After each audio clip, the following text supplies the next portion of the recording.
పూరా లోకల్. గత నెల 8వ తారీఖు, దాని ముందు అనుకోండి 6వ తారీఖు జగన్మోహన్ రెడ్డిని చిట్టిరెడ్డి అని 2.0 అని పోస్టర్లు పెట్టిన తర్వాత ఆ రోజు మరుసటి రోజు నుంచి 8వ తారీఖు నుంచి నా మీద ఎలా ఒక మనిషిని ఎలా తొక్కాలో, ఒక మనిషిని ఎలా ఇబ్బంది పెట్టాలో, ఒక మనిషిని ఎలా చంపేయాలో మానసికంగా అన్నీ చేశారు నా మీద. ఇద్దరికే జీవితాంతం రుణపడి ఉంటా.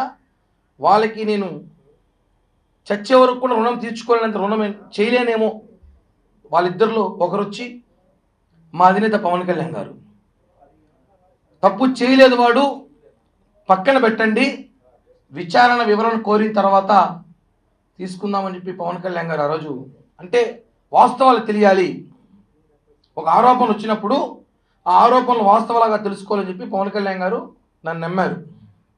రెండోది మీరు మీడియా, నేను తప్పు చేశాను లేదు మీకు అందరికీ కూడా తెలుసు. మీరందరూ కూడా 20 సంవత్సరాలుగా చూస్తున్నారు ఈ తిరుపతిలో. మీడియా, పత్రికా విలేకరు ప్రతి ఒక్కరికి కూడా పాదాభివందనాలు తెలియజేస్తున్నా, ఇంక్లూడింగ్ సాక్షితో సహా ప్రతి ఒక్కరికి నా పాదాభివందనం. ఎందుకంటే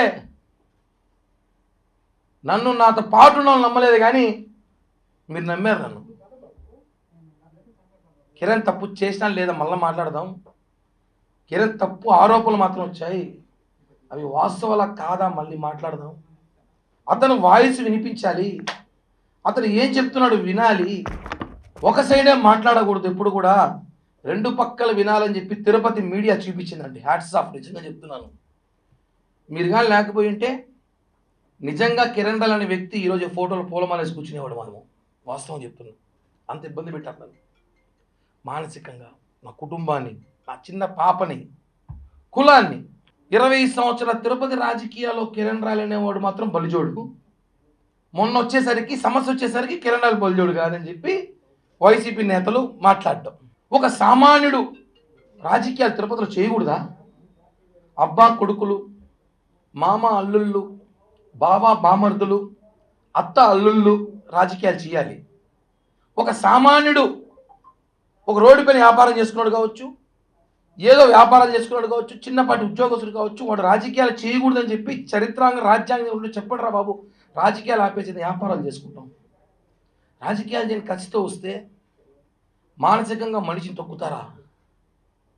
అంటే మీరు చేసింది ఆరోపణలో కుట్ర కిరణ్ రాయల్ మీద కాదు, ఒక కులం మీద. తిరుపతిలో కాపులు ఎదగకూడదా? అంటే ఏంటి?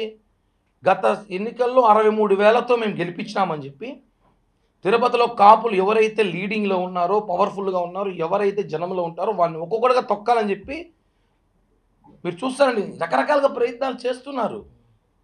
అంటే ఎట్ట అగ్ర కులాలలో మేము కాపులు ఉండకూడదా, రాజకీయాల్లో కాపులు ఉండకూడదా, బలిజలు ఉండకూడదా, ఉంటే వాడిని ఏ విధంగా తొక్కాలి ప్రయత్నం చేస్తారా? నేను మొదటి రోజు చెప్తున్నాను, అది ఓన్లీ కేవలం ఆ మహిళకు నాకు ఆర్థిక లావాదేవీలు మాత్రమే ఉన్నాయి. అందరికీ ఇప్పుడు ఇక్కడ ఎంతమందికి అప్పులు, మీకు అప్పులు లేవా? ఈ తిరుపతిలో ఎవరికి అప్పులే లేవా? అందరూ నిజాయితీగా డబ్బులు తీసేసుకుని పర్ఫెక్ట్గా కట్టేవాళ్ళు చెప్పండి, సన్మానం చేస్తే ఇంటికి వచ్చి. అప్పులు, ఆర్థిక లావాదేవీలు, వ్యాపారాలు వేరండి.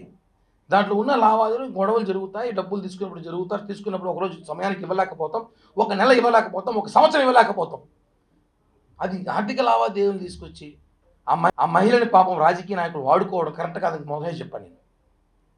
ఒక అమ్మాయిని రాజకీయాలు లాక్కండి, అది ఆర్థిక లావాదేవీలు మేము సెట్ చేసుకుంటాం, మాట్లాడుతున్నారు, సెటిల్ అవుతుంది.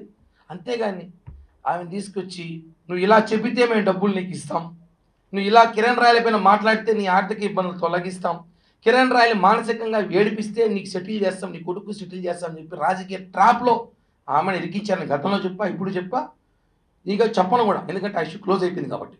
అందరూ ఉంటారు, ఇద్దరు చాలామంది రాత్రి నుంచి కడిగిన ముత్యం లాగా వచ్చావు, కడగని ముత్యం నాకు, నేనైతే ముత్యమే, కడిగారో నాకు తెలీదు, నేనైతే ముత్యమే. ఒక మనిషిని నాశనం చేయడానికి సోషల్ మీడియా కూడా పనికొస్తుందని చెప్పి నాకు మొన్నే తెలిసింది. ఎంత దారుణమైన ట్రోలింగ్ చేశారంటే నన్ను, నా కుటుంబాన్ని, నాతో పాటు ఉన్న వాళ్ళని. నేను ఒకటే అంటున్నాను, ఈరోజు ఈ ప్రెస్ మీట్ ద్వారా బాధేసి చెప్తున్నా, మనసులో బాధతో చెప్తున్నా. 26 రోజులు నేను చాలా నేర్చుకున్నా. దయచేసి ఇంకెవరైనా జీవితంలో రాజకీయాలు చేయాలన్నా, వేరే వ్యాపారాలు చేయాలన్నా పక్కన వాళ్ళకి చెప్పకండి, అస్సలు నమ్మకండి. అందుకే నా పక్కన ఎవరు పెట్టుకోవాలి. ఈరోజు ఒకడే వచ్చా. ఒకరు వచ్చి చెప్పేస్తే దాన్ని నమ్మడం అంత ఈజీ కాదు, దాని వాస్తవాలు తెలుసుకోవాలి. ఒక అడ్వకేట్ ఎవరు ఉన్నాడు మొన్న, ఆయన ఈ ఇష్యూలో అతను ఒక అడ్వకేట్ లాంటి వాడు, అడ్వకేట్ అది కాదు, అతని పేరు కూడా నేను చెప్పను, ఉప్పల్ బాలంటాం మేమందరం. అతను ఇప్పుడు ఒక సమస్య వచ్చిందండి మనకి, ఆ సమస్య అడ్వకేట్కి చెప్పుకుంటాం, సార్ నాకు ఇలా మోసం జరిగింది, ఇలా నాకు అన్యాయం జరిగింది, నాకు డబ్బులు రావాలంటే తను ఏం చేయాలి, కోర్టులో పిటిషన్ వేయాలి, కోర్టులో వాదించాలి. సాక్షి టీవీ, సాక్షి పేపర్లో కాదు. తను ఏం చేశాడు, కిరణ్ రాయల పైన ఆరోపణలు ఉన్నప్పుడు నువ్వు ఆరోపణలు కోర్టులో చూపించు, అంతేగాని డిబేట్లు పెట్టి నీ పబ్లిసిటీ పిచ్చి కోసం నన్ను వాడుకోవడం కరెక్ట్ కాదు. నీ మీద కేసేస్తా, తిప్పిస్తా తిరుపతికి, ఛార్జీలు కూడా నేనే పెడతాను నీకు, అప్ అండ్ డౌన్ ఛార్జీలు కూడా తిప్పిస్తా. ఒకరు వచ్చి మాట్లాడేస్తే మహిళ మాట్లాడేసింది అంతే, నమ్మేస్తారు జనం అంతే. వాస్తవం ఆయన ఎందుకు మాట్లాడింది, ఎవరు మాట్లాడించారో తెలుసుకోలేకపోయారు జనం, అదే బాధ. ఆ మాటల్లో మాట్లాడే మాటలు నన్ను నిజంగా చెప్తున్నా, మొండి నా కొడుకే ఉంటాను కానీ నిలబడ్డా.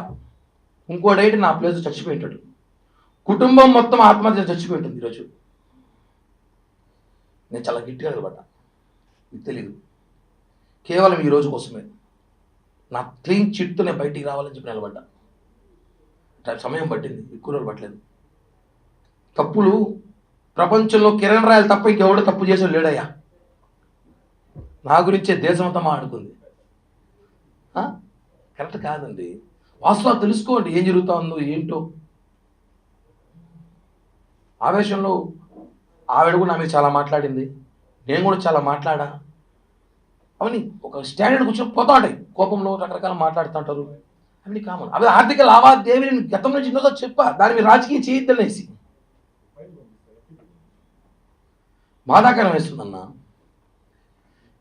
కంట్రోల్లో ఉన్నాను, లేకపోతే చెరువు అయిపోయేది కన్నీళ్ళతో. చాలా కంట్రోల్గా ఉన్నా, చాలా కంట్రోల్గా ఉన్నా. మా నాయకుడే మాకు ఇన్స్పిరేషన్. తప్పు జరిగి దాని ఆన్సర్ వచ్చేలోపు నానా బీభత్సం చేసి 25 రోజులు 26 రోజులు అయింది నా ఇంట్లో సభ్యులు బయటకు వచ్చి, నిన్నటి దాకా కూడా బయటికి రాలా. అంటే తప్పు గురించి కాదు కానీ ప్యాంట్లు చూపించిన వాళ్ళు బాగుంటారు, భార్యలను వదిలేసి 2-3 అమ్మాయిలతో తిరిగేవాడు బాగున్నాడు, గంట అరగంట సొక్కాయలు ఇప్పేసినప్పుడు బాగుండాడు. అసలు వీడియో ఒరిజినల్లా కాదా అనేసి ఆ అమ్మాయి చెప్తా ఉంది. ఆ వీడియోలో ఏముందో లేదు మీరు చూసారు, ఏం చేయాలి మాట్లాడడం అంటే అర్థం చేసుకోండి. కిరణ్ రాయల కుటుంబాన్ని నాశనం చేయాలని ప్రయత్నం చేశారని చెప్తున్నాను కదా. నేను దీనికన్నా ఎమోషనల్ కాలేను, నాకు ఎమోషన్ తెలియదు బేసిక్గా. చాలా నాశనం చేయాలి, కిరణ్ రాయల కుటుంబాన్ని నాశనం చేయాలి అన్న ఒక ప్రయత్నం దాంట్లో చేసిన భాగమే కాదు చెప్తున్నాను. నేను కాబట్టి, నేను నా కుటుంబం కాబట్టి నిలబెట్టాం, లేకపోతే ఈ పాటికి మీకు తెలియదు. మీరందరూ కిరణ్ రాయల ఈ మధ్య ఈ ప్రెస్ మీట్లో కానీ ఈ 10 రోజుల్లో చూస్తారు. ఈ 10 రోజుల్లో మేము ఎంత మానసికంగా నలిగిపోయామో మాకు మాత్రమే తెలుసు. నిన్నటి రాత్రి వరకు కూడా సరిగ్గా నిద్రపోని రాత్రులు గడిపాం మేము. అంటే అన్న, అప్పు వేరు, మర్డర్ వేరు, జైలుకి వేరు. ఆరోపణలు చాలా కష్టం, నిందలు భరించలేము. తిరుపతి తొట్టుంది, ఎక్కడ చూసినా నా గురించి డిస్కషన్ అంట. ఎవడు ఫోన్ చేసినాడు, వేరే సమస్యలు లేవు పాపం, ఎవడు అప్పులు చేసుకోడు, ఎవడు అందరూ చాలా చాలా పద్ధతిగా, బాగా పద్ధతిగా బతుకుతున్నారు అందరూ. నా గురించి మాట్లాడాలి అందరూ కూడా, అన్ని విషయాలు బయటకు వస్తాయి. నేను కూడా సమయం సందర్భం చూసుకొని మాట్లాడతాను అంతే.